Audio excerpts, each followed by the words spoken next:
For all the precision work, experience, and craftsmanship that goes into making a handmade flute, the instrument starts from a collection of precious metal tubing, wire, and sheet that is manufactured into posts, cups, tone holes, and levers.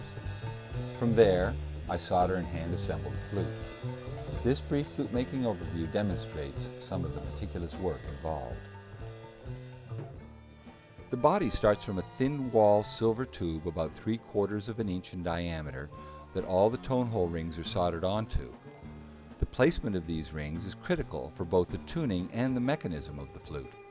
Posts on ribs are then soldered on in relationship to the tone holes so that the distance and height from the hole will allow the cups that come later to accurately reach and open.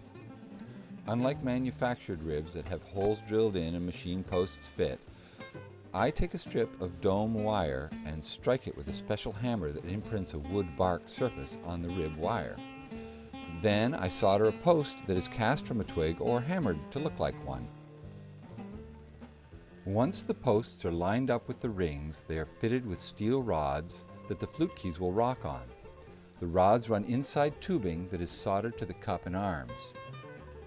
At that point, it's time to fit pad cups to the rods by placing a plug in the hole with the cup and arm over it so the reach to the rods can be fit.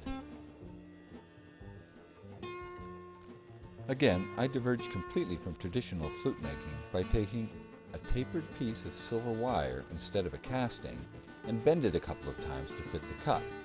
This gives me the freedom to add twigs, leaves, or twists in any direction I choose.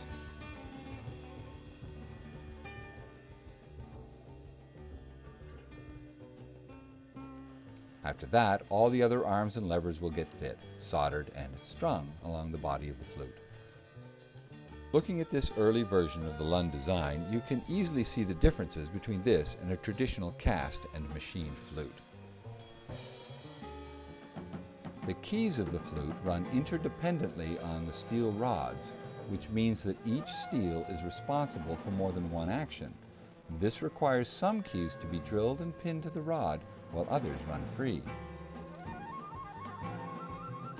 After all the keys are pinned and fit, I assemble the flute to assure that everything runs freely up and down while still fit tight to within 1/10,000th of an inch.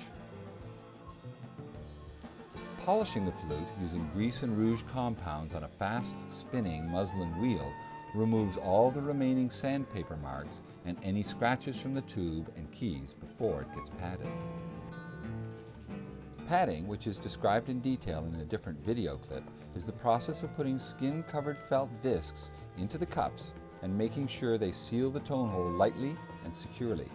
This includes putting corks and shims under tails and levers to keep the flute quiet and adjusted. Last, but certainly not least, is the head joint.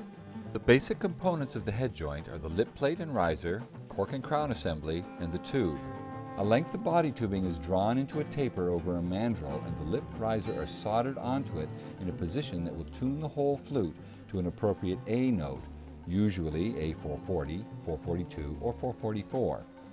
The hole is then carved open to create all the nuanced tones and colors of a fine flute by its shape, height, angle, sharpness, and a host of other minute details too numerous to list here.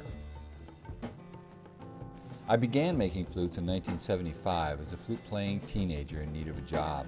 I had no idea what I was embarking on was a lifelong adventure in art, music, and design.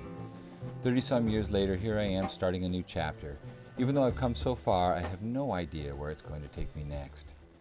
These flutes are my reach for the stars, in the hope that in your hands it will take you that much closer to your dreams.